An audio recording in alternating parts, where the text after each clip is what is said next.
thank you very much to the organizers for the invitation. This is my first post-Brexit talk, so I'm expecting a hostile response.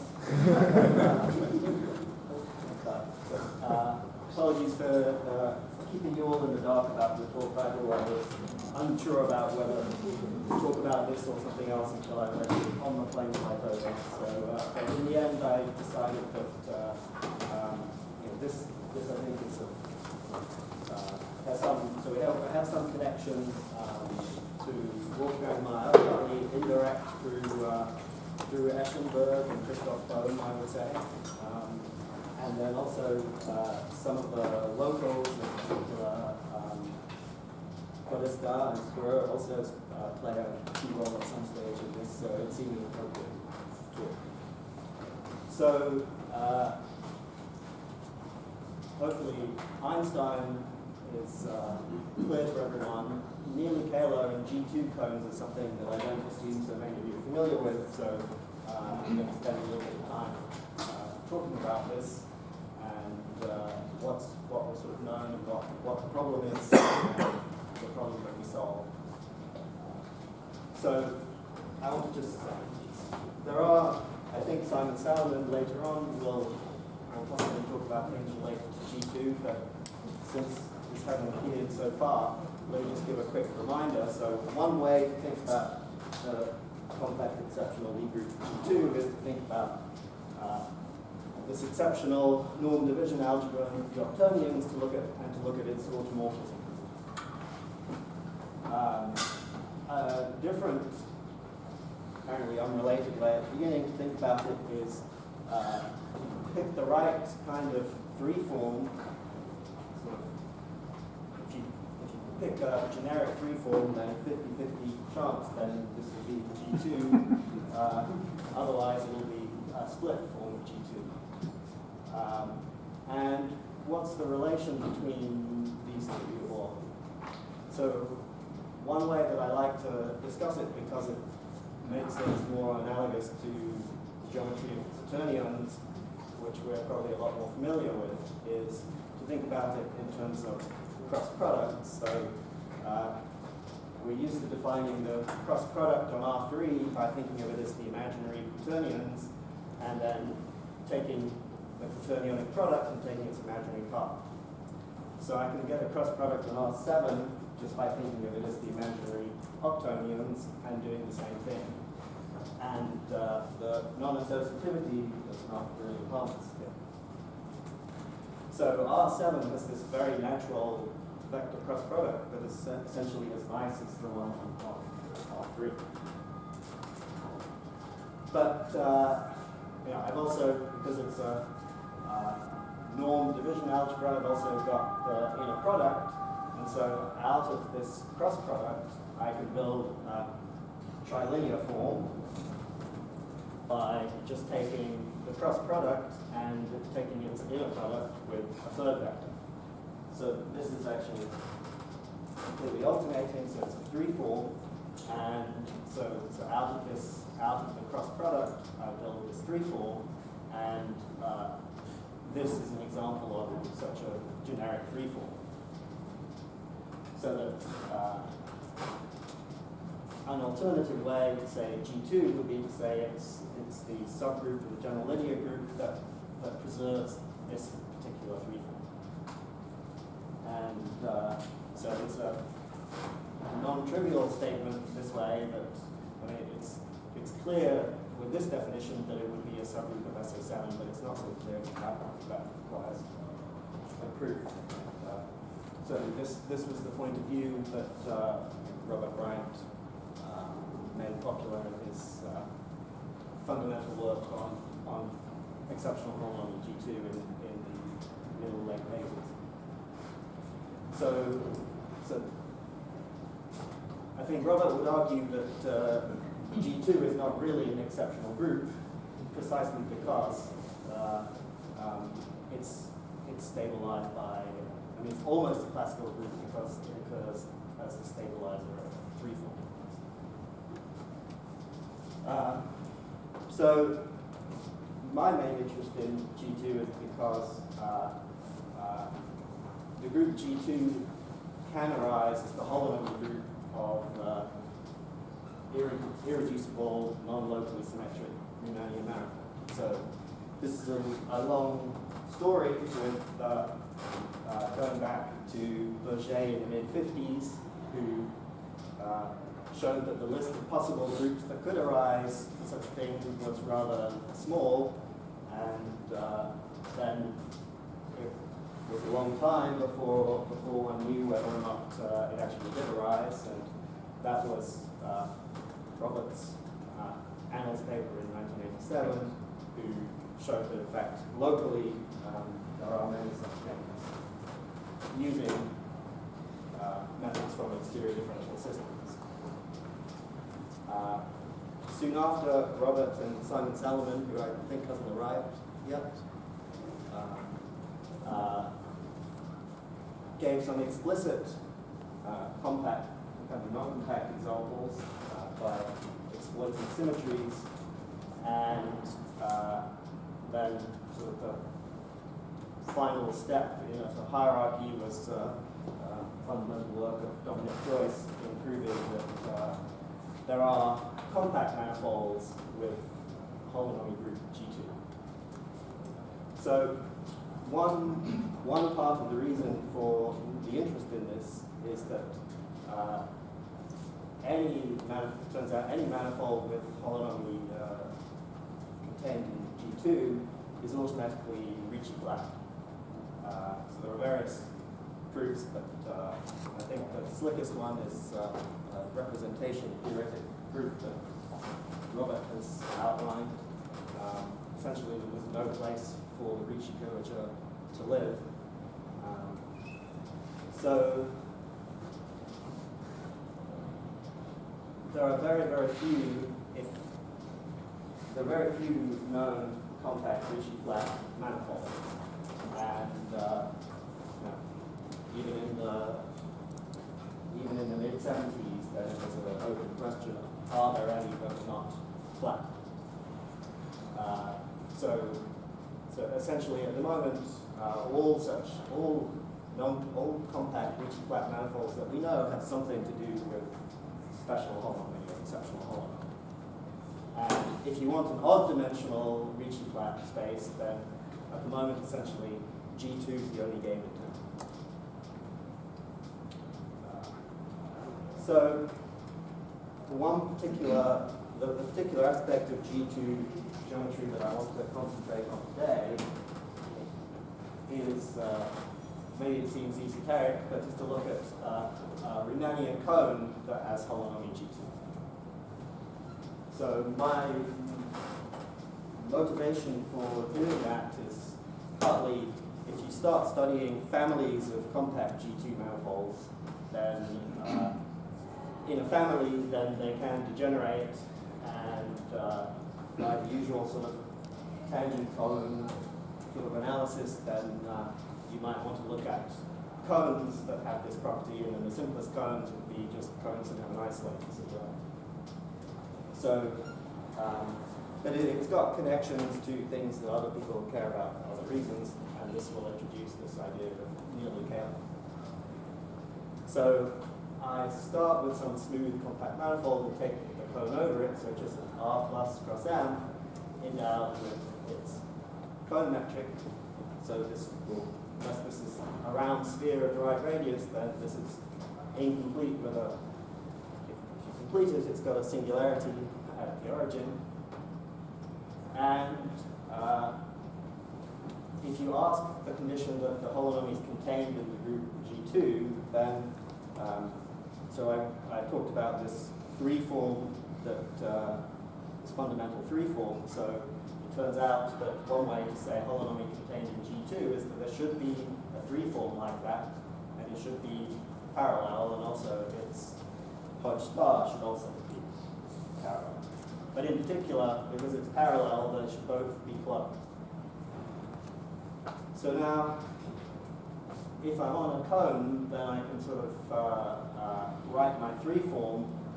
I can think of the length of the cone, I get some structure on that, and the kind of structure that I get on the cross-section will be some 6 manifold with some special structure, and because the stabilizer of a non-zero vector of G2 is SU3, then what I'm going to get is a SU3 structure on this cross-section. So I'm going to have a Kähler form, but it's not Kähler, it's a 2 form, and a holomorphic 3 form, capital omega. And the G2 structure on the cone is obtained from this, is obtained by this radial piece, and this formula here for how to get the G2 structure from the SU3 structure.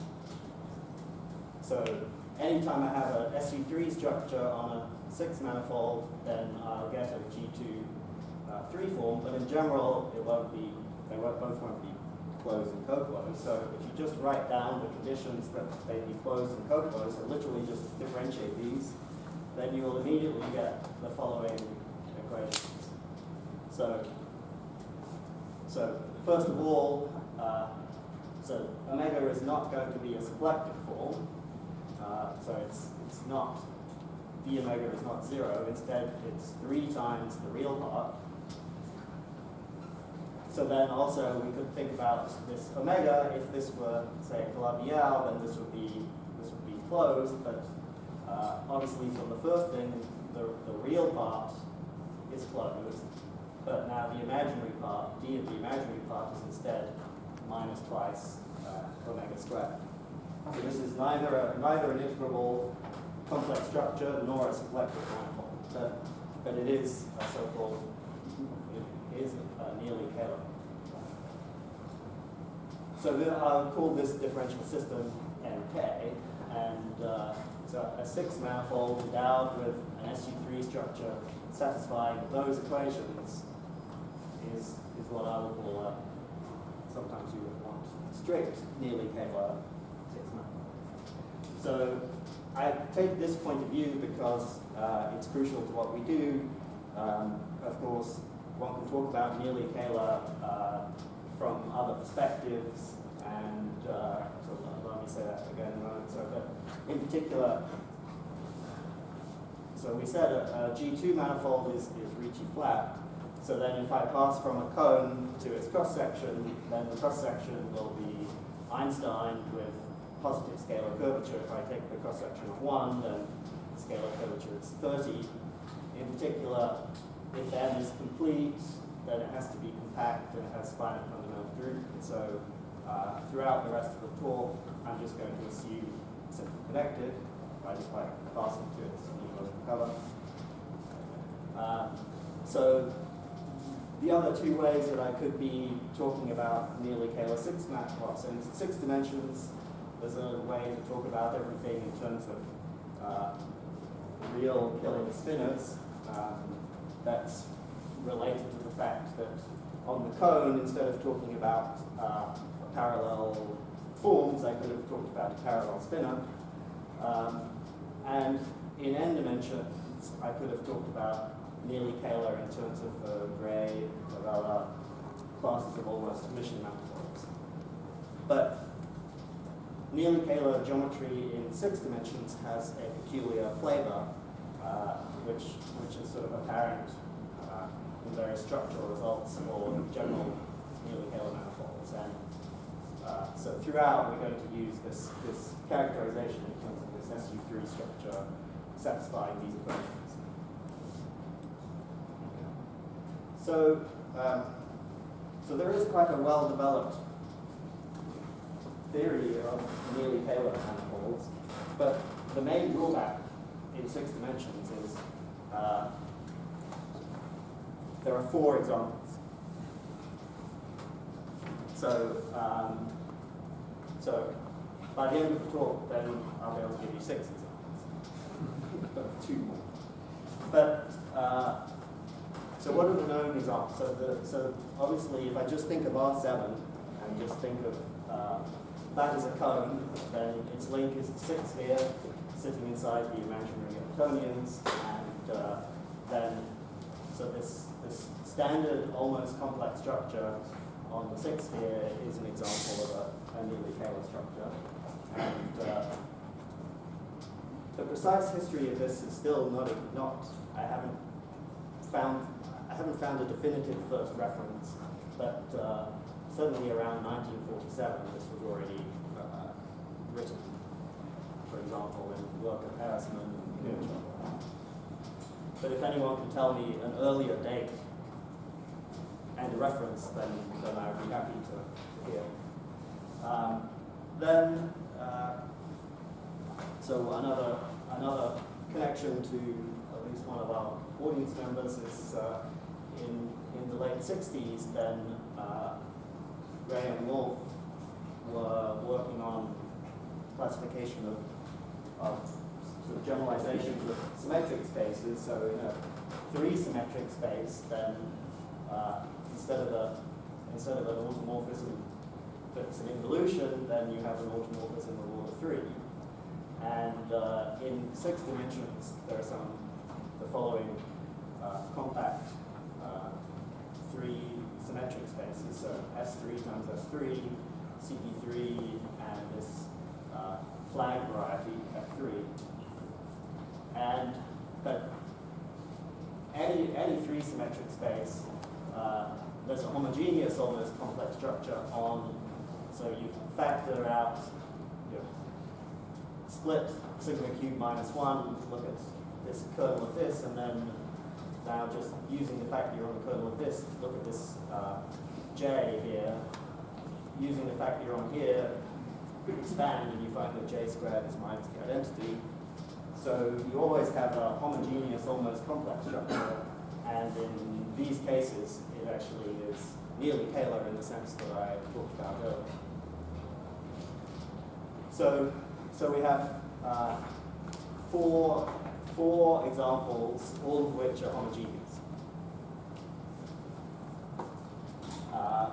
So as far as I know, then the connection with G2 holonomy wasn't properly remarked on until Robert's Annals paper, where he mentions toward the end that if you take the cone over this flag variety, then you get a full G2 holonomy metric, which maybe occurred in conversations with you and Salmon, or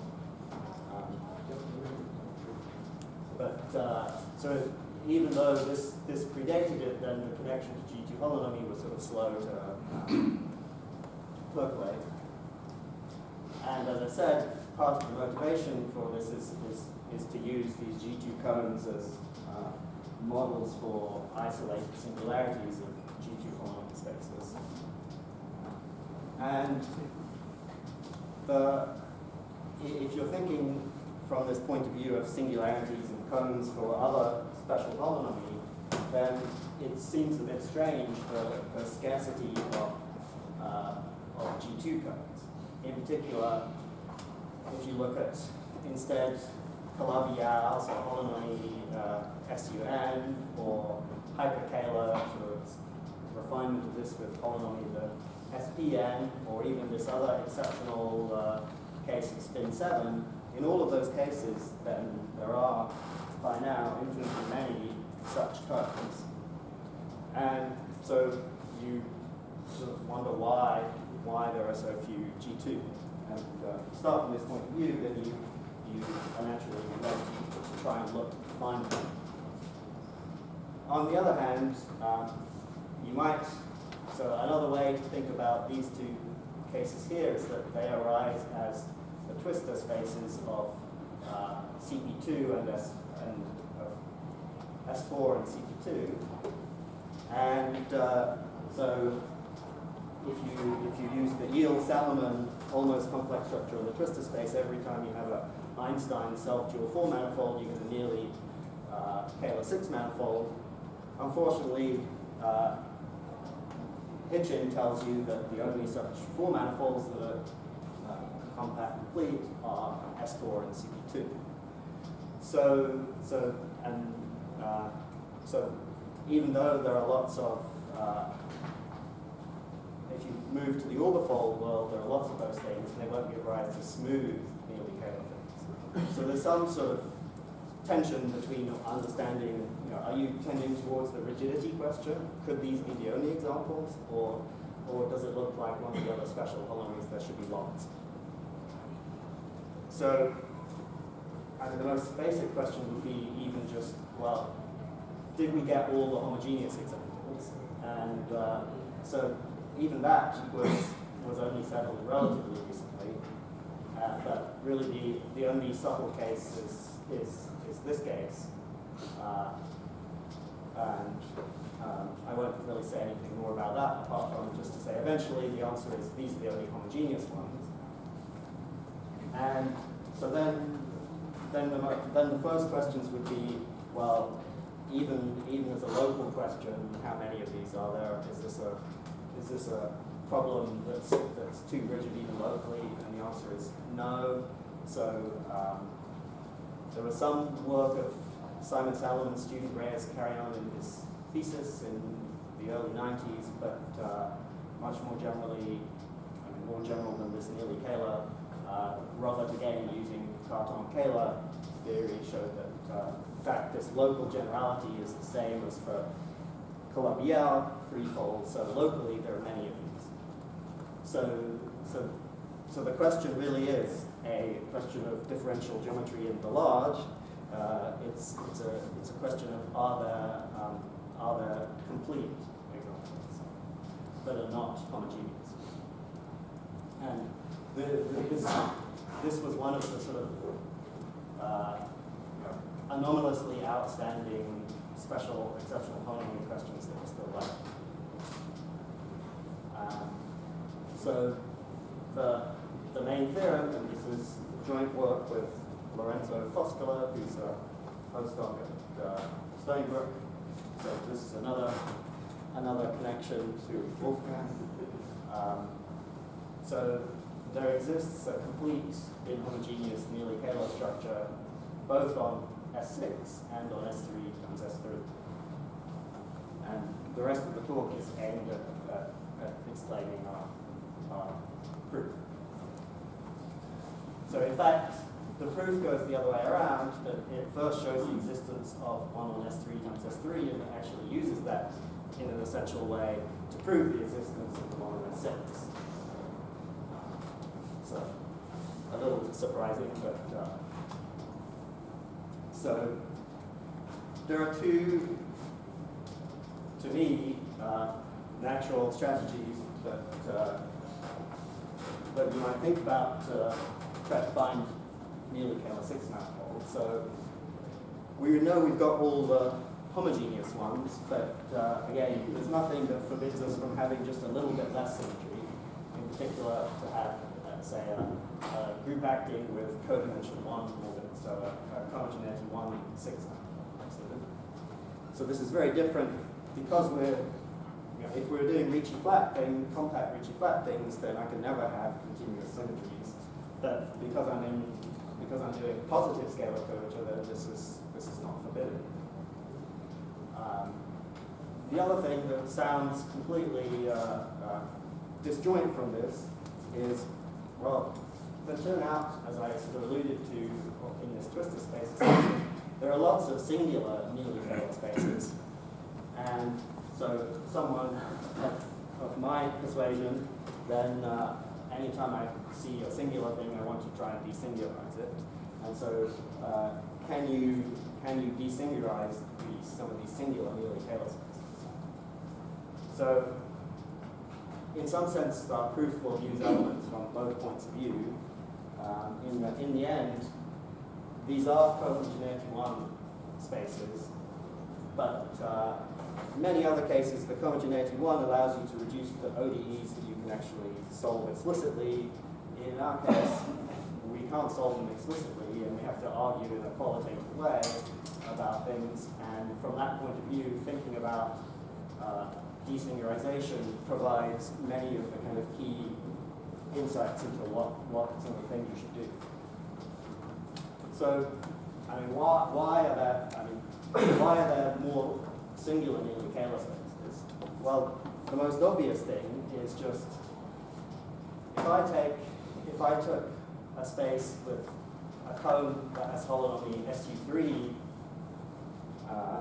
six-dimensional thing with polynomial SU3 and just take the product of that with a line, then that's just a sort of split G2 cone, so it has this polynomial SU3 and G2. So that's a cone in some generalized sense, but where the cross-section itself is singular. And so the cross-section is a sine cone or a metric suspension. So let me be a bit more precise. So if I take a Calabi-Yau cone, it takes product with R. So I can again try to characterize the Calabi-Yau in terms of its cross-section. So its cross-section should be a smooth Sasaki-Einstein 5-manifold. And so then the sine cone over n, or the metric suspension of n, is to take, again, a warp product metric, but instead of putting an r squared here, then I take a sine squared r, and I work on the interval 0 to pi. So now I've got something that does this and has now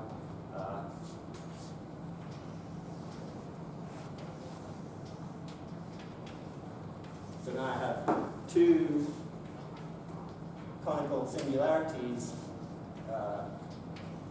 at the two endpoints modeled on the original Calabi-Yau cone, C of n. So in the middle, I just got the cross section is just n, and then n collapses to a point at either end. So this is as nice a kind of singularity as you could imagine. So the most obvious naive thing to do would be to say, well, this is a Calabi-Yau cone. So then I should try to take a smooth Calabi-Yau that approximates that, that approximates that to infinity. So I want to take an asymptotically conical Calabi-Yau that smooths this out and try to instead glue those things in here in a way that first will give me some approximate solution to the Neely Kähler equations, and then I try to solve and get a real solution. So a very simple example of such a Sasaki-Einstein manifold with Calabi-Yau cone is the so-called conifold. Terminology introduced by string theorists in the early 90s. So I just take the quadric, a non-degenerate quadric in C4, and look at its zeros. So this has an isolated singularity at the origin. So the link is diffeomorphic to S2 times S3, but I want to think about it as the homogeneous space. So it's the group is SU2 plus SU2, and the isotropy group is the U1 that's the diagonal U1 beside this. So this has a unique invariant Sasaki-Einstein metric, but then this cone has two different Calabi-Yau desingularizations. So these were studied almost at the same time by Candela Stella Ossolis on the physics side and Matthew Stenzel on the mathematics side. So in one case, a small resolution, so it's the total space of some vector bundle over P1, and what you're doing is you're replacing the vertex of the cone with a totally geodesic holomorphic P1. So you've got an S2 times S3 that's collapsing, and instead in this one, only the S3 collapses and the S2 stays. Right. The alternative is the smoothing. So this is symplectically the cotangent bundle of S3. And so in this case, there's an obvious S3 in the center. So you have a totally geodesic S3 that's, again, has some special geometry that's special to geometry. So both of those have asymptotically conical Calabi-Yau metrics, and they're both actually cohomogeneous to 1. So they both come from ODEs, and in this case, you can solve the ODEs explicitly. And so there's precisely one orbit that's singular in each case, and that's just the P1 or the S3. So if I take if I take n, and now I take the sine cone over it, or I take the manifold and its desingularization, all of these things are homogeneity 1. So even if I start by trying to do this, if I decide that I prefer the analytic version of trying to do this desingularization, then it will still be natural to wonder whether I can do the desingularization as a homogeneity 1 space. So why don't we also think about this example? So this was really my starting point for thinking about the problem, was having this example in mind. But already, Podesta and Spiro had already started thinking about homogeneity 1 merely Kähler manifolds. And so they're classified, so what the possible groups were that could, so they're not saying that these things were existing, but it was an a priori classification of what the possible groups and the possible stabilizers could be for a simply connected homogeneity 1 merely Kähler manifold. So in a homogeneity 1 space, you'll have a generic orbit, and that's going to be k, g, 1k. And then in this case, you always have to have exactly 2 singular orbits.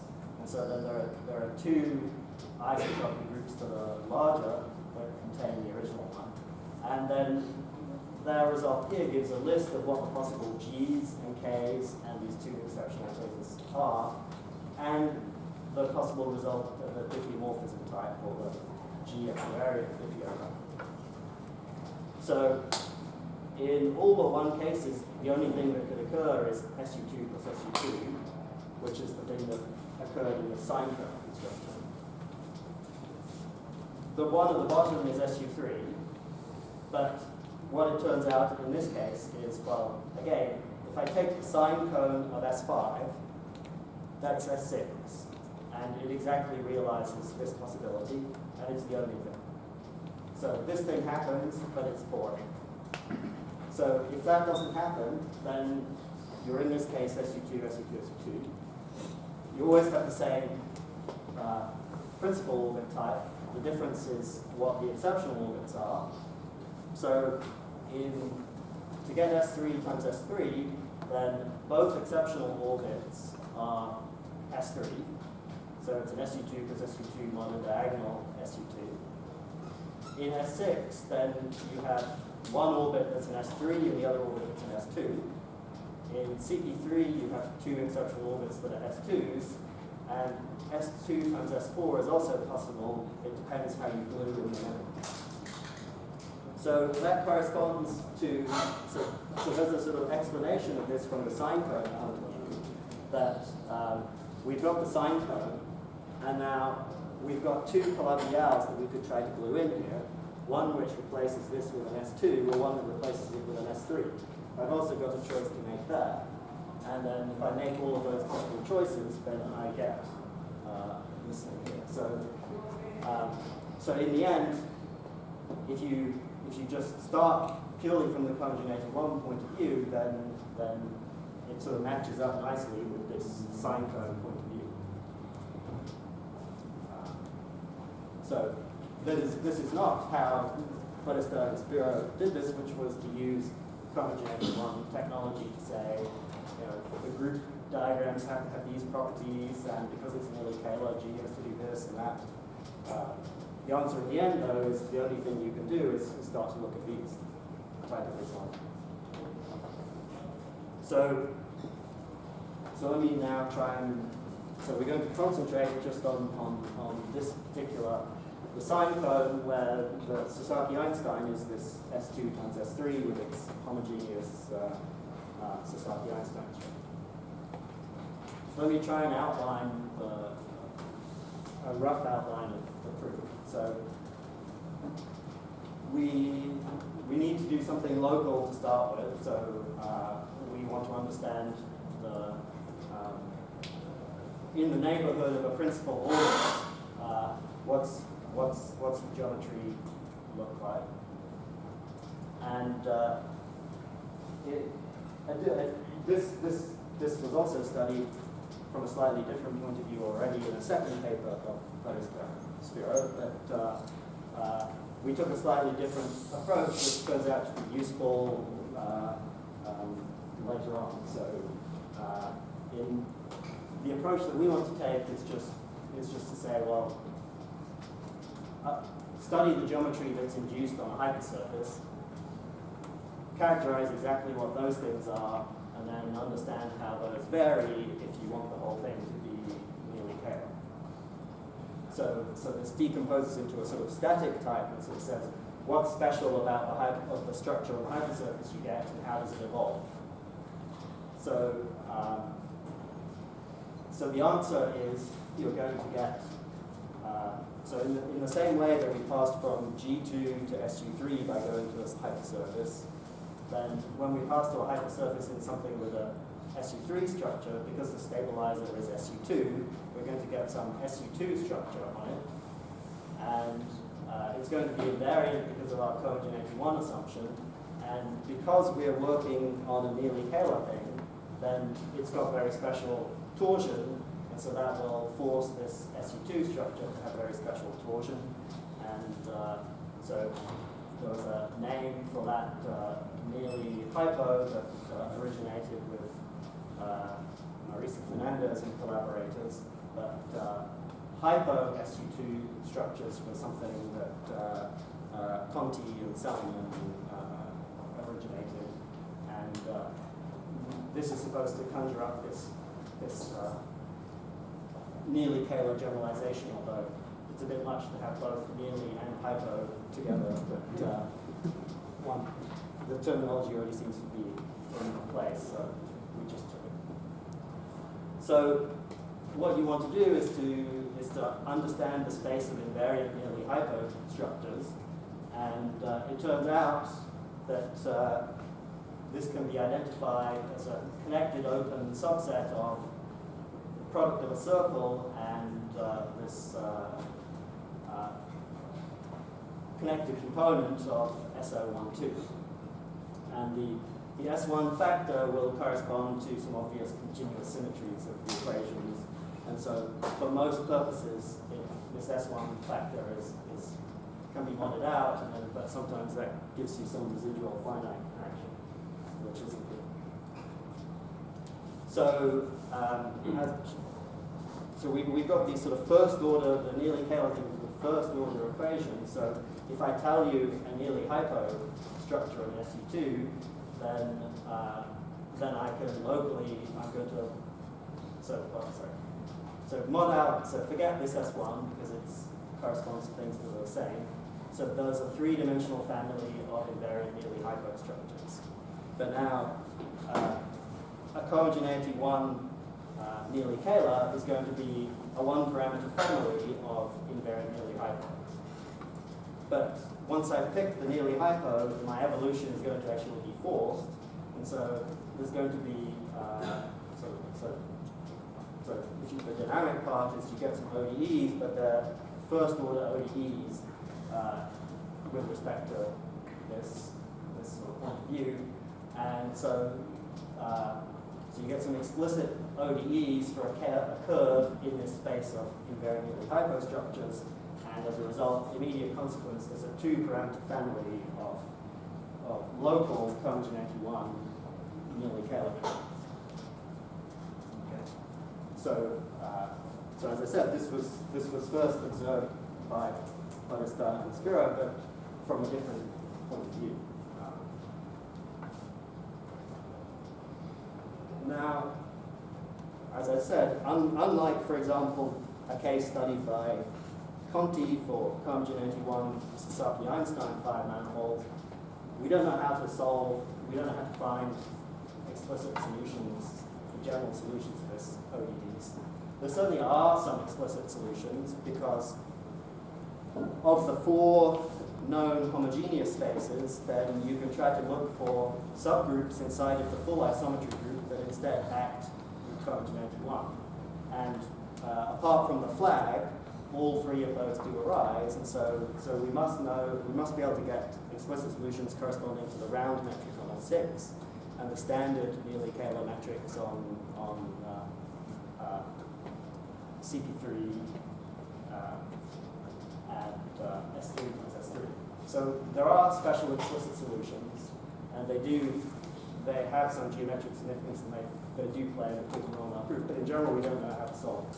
So, and in general, the generic solution of this two-parameter family does not extend to a complete metric. And this is the fundamental problem. So you need to recognize which local solutions could possibly extend to complete ones.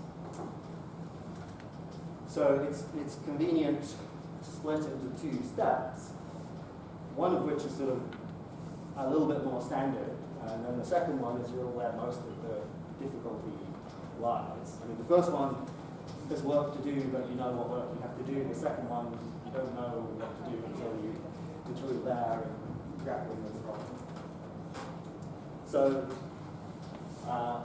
So you've got these two singular orbits that you know have to appear. So temporarily you forget about one of them, and you just ask, well, let's start with one singular orbit and try to understand which solutions extend over a given singular orbit. So you first have to say what the singular orbits are. So that's again this sort of group theoretic analysis that had already been done, and then you need to try to understand what's the condition for a thing to extend over the singular orbit. So you end up with a singular initial value problem, and you want to know when that has solutions, and if so, how many. The second step is to try to sort of take two of these things and try to put them back together in some way. So this matching of a pair of solutions is the tricky part. So as I said, step one fits into a rather general framework for trying to understand homogeneity 1 Einstein metrics that was in a paper of Eschenberg and Wang in 2000. Some care is needed in using this sort of off-the-shelf machinery because it doesn't quite satisfy our hypothesis because of the nature of the isotropy representation, but in some sense this is more standard. The second part is more subtle, and I would say its closest analog is the work of Christoph Bohm from the late 90s on constructing Einstein metrics on spheres. So let me just say a little bit more about the things extending over singular orbits and what it's got to do with this sine cone picture. So the neighborhood of a singular orbit is always, in this case, is always a geoderic disk bundle over the singular orbit. And so you use some representation theory to express the condition that you've got a geoderic section away from the zero section you want it to extend. So what we'll get out of this will be some singular initial value problem, and because of the nearly Kähler condition, we'll get some first order nonlinear ODE system as opposed to the general second order one for the Einstein condition. So we already knew which singular orbits there could be. It could either be an S2 or an S3. So the first proposition is, so what I call it nearly Kähler deformations of the small resolution and smoothing. So there exist two one-parameter families, psi A and psi B, of these solutions. So the psi A family has a singular orbit that's an S2, and A measures the size of that S2. Psi B is a family of solutions that extends smoothly over an S3, and B measures the size of that S3. And it turns out that this solution exists for any value of A and B with the positive. So why do I call it nearly Kähler deformation, small resolution and smoothing? So I could take the size of the singular orbits to be very small, and then I could rescale them And so now, even though this thing was Einstein with positive scalar curvature, because I've rescaled my Einstein process go towards 0, so it's looking more and more Ricci flat. In fact, it's looking more and more Calabi-Yau, and in fact, you prove that these appropriately rescaled, these things converge back to the Calabi-Yau structures on the small resolution and the smoothing. So it's exactly what you would expect if you try to do my desynchronization construction, is that one of these homogeneity one things, there would be a bubble here, and the bubble can be either one of those two asymptotically conical Calabi-Yaus. So again, in the case of S3, this was independently proven by Todesta and Spiro. I'm not sure that they observed what the geometry in the singular case was, that might be known to you already. You should think of these as local examples. In that all it says is that so they exist in a neighborhood of the zero section of some bundle, and you don't know how long they persist. So in particular, in general, they're not complete. And these parameters A and B, in the Calabi-Yau case, we have global rescalings. Because I've got a positive Einstein, then I can't rescale anymore. So these parameters are genuine parameters. Okay. So this is what we've got going. So previously we had this 2-parameter family of local solutions. Now we've split it up into 2 1-parameter families that extend on an S2 and extend on an S3. And what we'd like to know is are there any ways to combine them? I mean, we know that there have to be some ways to combine them because the homogeneous ones fit into this. But the question is going to be, are there any other ways? And if so, how many of them? So if I had a complete homogeneity one space, then I would have an orbit whose volume is maximum, and it would be unique. If a general homogeneity one Einstein with positive Kähler curvature, I don't know that there is a maximal volume orbit, and ours are certainly not complete in general, so it requires some argument to say that there might be a necessary condition for these things closing smoothly on both ends is that they have a maximal volume orbit. In fact, it will turn out that they all have maximal volume orbits, and that this is a key technical tool to help understand when you can fit 2 of them together. So you can study the space of maximal volume orbits, because again, it's completely determined by the geometry on the hypersurface whether it could be a maximal volume orbit or not. So it turns out, so what we said before was the space of all nearly hypos was an S3 times this open subset of SO12. So I've got, let's forget this S1. So essentially I had it topologically in R3, and inside of that, the invariant, the maximal volume ones are an R2 inside of that R3. And suitably normalized, then the volume on the space of maximum volume has a lower bound of 1, and it's precisely 1 on the Sasaki-Einstein structure. And moreover, there's kind of properness that sub-level sets are compact. So using this, you can construct an argument that actually says all the members of the family must have a unique maximal volume orbit. So one way to do it is to use a continuity argument in a parameter. So you want non-empty open and closed. Non-empty will come from the existence of the homogeneous examples, which certainly have maximal volume orbits, and there are examples in both of those.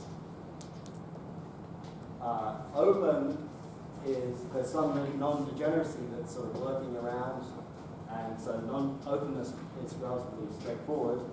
And then the closedness is the main point, and there the key factor we're using is this compactness of these sublevels,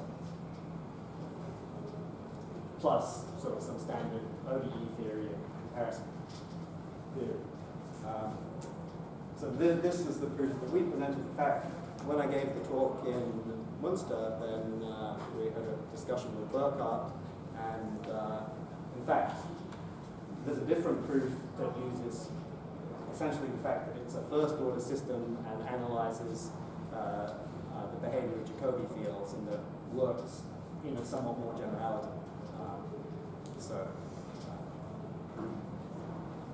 But we will still need this. So this property here turns out to be useful, crucial later on. So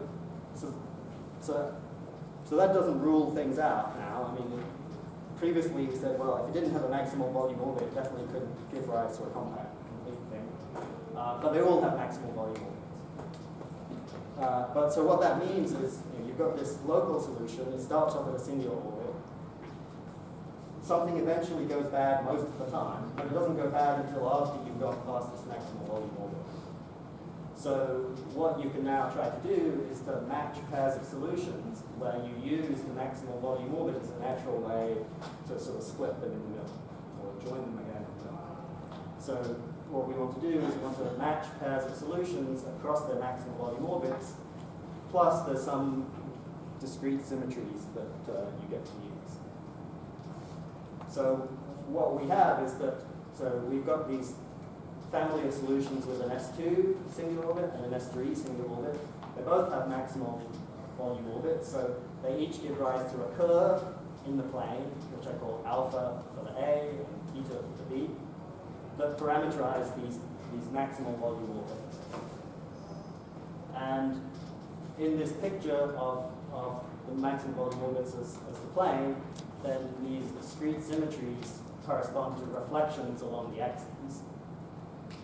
And so what matching ends up meaning is these curves alpha and beta must either intersect up to one of these reflections, or self-intersect, or intersect one of the axes. And points where they intersect an axis have some geometric meaning, that there's some special doubling symmetry which exchanges the two singular orbits, which are therefore obviously the same type and size. So that can only happen in the case of CP3 or S3 times S3. It can't happen in the case of S6. And so that's fundamentally why first we do S3 times S3, and then we use that to go to S6, because the S6 one is forced to have less symmetry.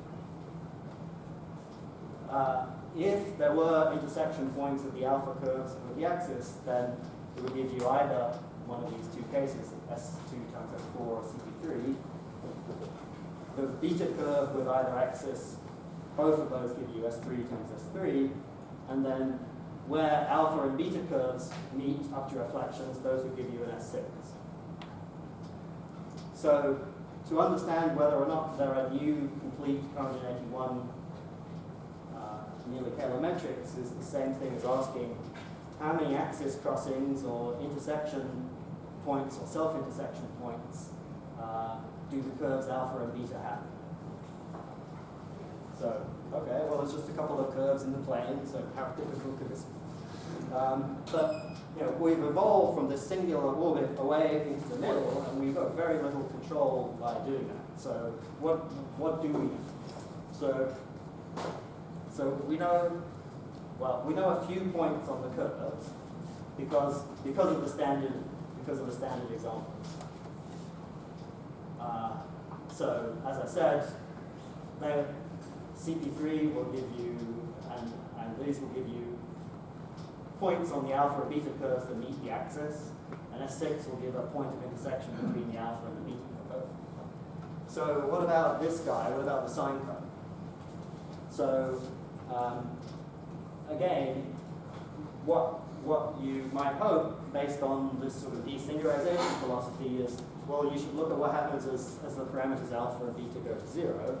If it really does model on the sine cone, then what you should think of is that in the sine cone, the maximal volume orbit is exactly the Sasaki-Einstein metric, kind of with a twist.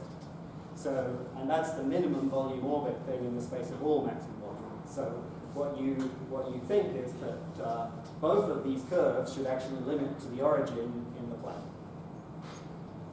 So, so that's what you need to prove, is that, so previously we looked at what happens sort of at the bubbles. Now what we want to do is we throw away the bubble part and analyze what happens on the rest.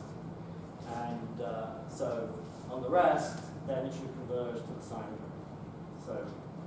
So we prove that, and so the main ingredients are, well, we do need to know that these bubbles converged. And then Christoph introduced very nice functional for homogeneity 1 Einstein metrics that we can use. It doesn't have quite the properties that would make things automatic, but some of the nice things we need to use is invariant kind of rescaling, and then on the maximal volume orbit, it just gives a power of volume. And what turns out to be crucial to compensate for the fact, I mean, in general, you would like it to be something like the Lyapunov function. It really isn't in our case, but the fact that the rotated Sasaki-Einstein metric is the absolute minimum of volume sort of saves the day. So this isn't a proof, but that's what goes into the proof.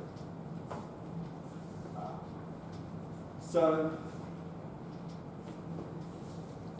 we want to look at, so to get something on S3 times S3, it's possible that they can have this extra symmetry. So we're going to look at things that are obtained by doubling so that they have the same value of B at both sides. And we know that as B goes to 0, this thing becomes like the sine cone. And then we've got the standard metric on S3 times S3 that happens when B is equal to 1. And so the idea is we'd like to find a nearly Kähler metric that's somehow between those, i.e. with this value of B between 0 and 1. It turns out you can detect this double condition by some component of this nearly Kähler structure must vanish on the maximum volume orbit. And the ODE system that you have says that the zeros of this are non-degenerate. Therefore, you can count the number of them that occur before you get to a maximal volume orbit. And that's locally constant, except when you hit a double metric. So,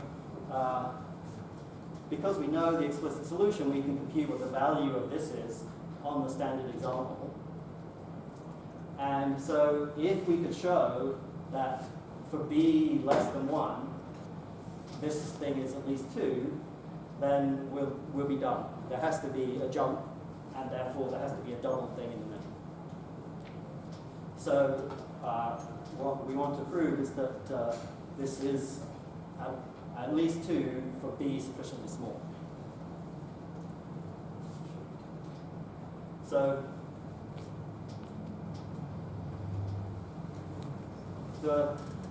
the ODE system can be sort of rephrased. Instead of counting zeros of one thing, you can compute a related thing where it's critical points of a related thing, and this is useful because this related thing satisfies a Sturm-Liouville type second order ODE, but with this thing lambda in it, which is determined by the rest of the system, with some specific initial data. But the key thing is to exploit convergence to the sine cone. Says even though in general you don't know what this lambda is, then as B goes to 0, it converges to sine. So instead of studying this, you get to study a sort of limiting equation. This limiting equation turns out, I mean, it's just the Legendre equation with k equals 3. You've got completely explicit solutions. One's a polynomial, and the other one has singularities. So this is this is a plot of the singular one, and here's the regular one. And then what we want to show is that if you take a suitable linear combination of them, then there'll be a solution that has these 3 points, so the T1, the T2, and T3. So it's 0 at both of those 2 points. It's non-negative here, and it has a negative minimum at the 3rd point, and all of those are happening between 0 and pi over 2. So the sine code is happening 0 to pi, so we have to shrink this. So the proof is this picture, essentially. And then because u satisfies this, and this converges to sine, then a bit of a comparison argument in the spirit of Stern comparison says, because we have uniform convergence of this to sine, the same is true for this nonlinear thing. So that's essentially, and then the initial conditions say I have to start going up, but I've got a negative minimum, so there has to be another point in the middle. So that's the argument on S3 times S3. I'm essentially out of time, but so let me just say, how do we now say something about the S6 case? So we need to try and force alpha and beta to intersect. We already know they do intersect in at least 2 points because they intersect at the origin, because that's a sine cone, and they intersect in the standard place on S3, so I want to find at least another intersection.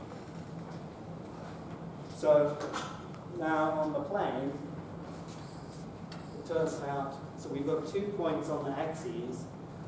So we've got a standard S3 times S3, and another S3 times S3, which is mu, and you can prove that they're not on the same axis. So then eventually there's some bit of the curve that might do something complicated, but in the end it has to go between here. And so then you can reflect around, and so we're going to get a closed domain in the plane. And this is corresponding to this, say, the beta curve. On the other hand, we know that both of the curves start at the origin. In particular, the alpha curve starts at the origin. So what we want to know is that this curve cannot get trapped inside of here. If it can't get trapped inside of here, it's eventually going to exit, and then that new point of intersection is going to be the point that we want. So, so in the end, what we need to do is to prove that this alpha curve actually, because we don't know anything about what that region is, we just have to prove that in fact it exits any compact set as A goes to 0. And the proof here was kind of completely ad hoc. That we tried all kinds of things. They always looked like they were going to work, and they never worked. And then, as part of the numerics, we've done some numerics. I mean, I should say this at the beginning. Based on these formal power series solutions, we had done some numerics. We knew that there were 2 solutions. We just had to prove it. And so we had explicit Taylor series for these in terms of these parameters. And at some stage we were looking at them. This behaves in this weird way. If I take this coefficient and if I don't rescale this one, and I rescale these 2 coefficients by this, and this one by this one, they seem to approach a limit. So then you just study a family of rescalings like this, and you see that they in fact converge to a limiting ODE. And there's a solution to that. And when you sort of undo the rescaling, then what you see is that that forces that the maximal volume orbit behaves like A to the 4th. On the other hand, we knew that this, so by what we said before about properness for the maximum volume orbits, this told us we're exiting these compact subsets. So this is, heuristically, this is saying that if you inflate the size of the S2, then it forces the maximal volume orbit to be large too. But we have no direct way of doing that. And this rescaling is completely non-geometric. It's based on eyeballing those power series solutions, and we still don't really have a good explanation of what that means, but it's enough to do it. And then this is a picture that sort of shows everything to some extent. So the axes are these two dotted lines. So the origin is here, this is the sine cone. This point of intersection of the alpha and the beta curves, that's the standard round metric on S6. This point on the axis here, this is the standard metric on S3 times S3. This point on the axis here is the standard metric on CP3 times CP3, and then this one here that's sort of just here, that's the new metric on S3 times S3, and here's the new metric on S6. And then conjecturally, those are the only simply connected coordinated one thing. So we cannot prove that, but the numerics is absolutely convincing. We've got some ideas about how we could show that there can't be too many, but so it's somehow amazing that we could prove the existence of the two without proving anything more. Okay, thank you.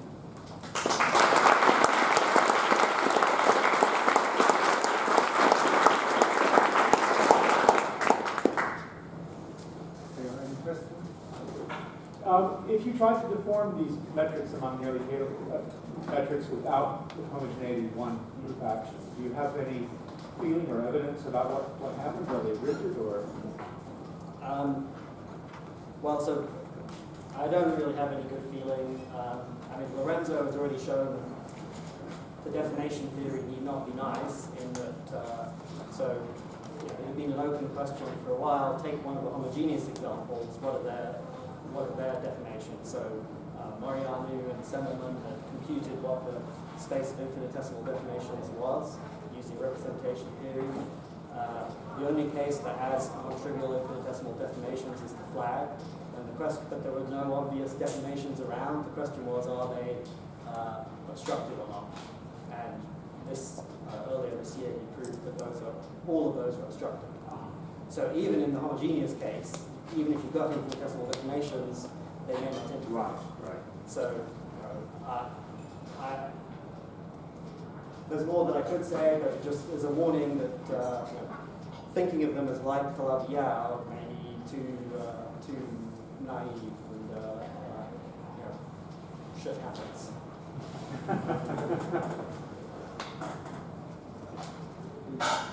Are there any nice singular continuity ones? Well, so for cohomogeneity 2, I would probably refer you to Robert and Jesse, who have been thinking about this kind of problem. So it's not something I've been There's some natural ones like the sign. Well, I mean, there are Sasaki-Einstein, there are cohomogeneity 1 Sasaki-Einstein metrics. So you could take the sine cone of one of those, and that would be a sort of natural cohomogeneity 2 sine cone thing to look at. And some of those do have some smoothings, but you couldn't get away with what we're doing here. So you really have to probably either exploit some special geometric structure, which is the approach that Robert and Jesse are taking, or really start developing the whole sort of analytic theory for you've got a singular nearly Kähler space, how to try and perform. But I should give you a warning as well, which is that I do not expect, it's not true that you could just take any kind of Calabi-Yau cone and find one of these nearly Kähler deformations. And the most obvious thing would be, well, again, so an even more symmetric Sasaki-Einstein thing would be to take S5 mod Z3. Z3 acting as roots of unity, and so then if I take the sine cone over that, then I get two singularities modeled on C3 mod Z3. Then Calabi already gave us Calabi-Yau metric on the resolution of that. But the problem is that it will introduce a divisor so there'll be a divisor there, and a fundamental geometric property of nearly Kähler 6 manifolds is that even locally they don't emit any complex surfaces. So if you had this thing that was a divisor in your Calabi-Yau, and now you try to put it into the nearly Kähler thing, it doesn't want to be there.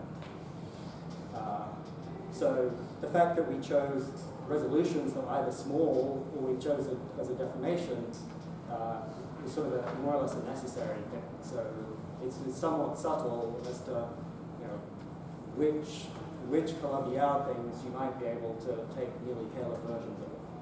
And this is actually, I guess it's in that case it's probably actually I think Olivier Picard could probably now prove that you can't actually even find an Einstein metric that would smooth out the C3. So he had some results on C2 mod Z2 and trying to desingularize that. There are some analogs in the C3 mod Z3 even without the nearly Kähler. So there should be in general obstructions. And I mean, already this there are, unlike in Christoph's construction in the Einstein case, then he found infinitely many solutions that converge back to the sine curve. Instead, we just find, well, there are these 2 or 3, depending on which family you're in, you have to be a definite distance away from the sine curve. So you wouldn't actually find the solutions if we tried to do the gluing construction. We wouldn't have found them that way because we had to be some definite distance away from the sine curve. It was motivation, but in the end we had to move some definite distance away. Whereas you might construct Christoph's ones that converge back to the sine curve by purely gluing. So the nearly Kähler world is somehow significantly more rigid.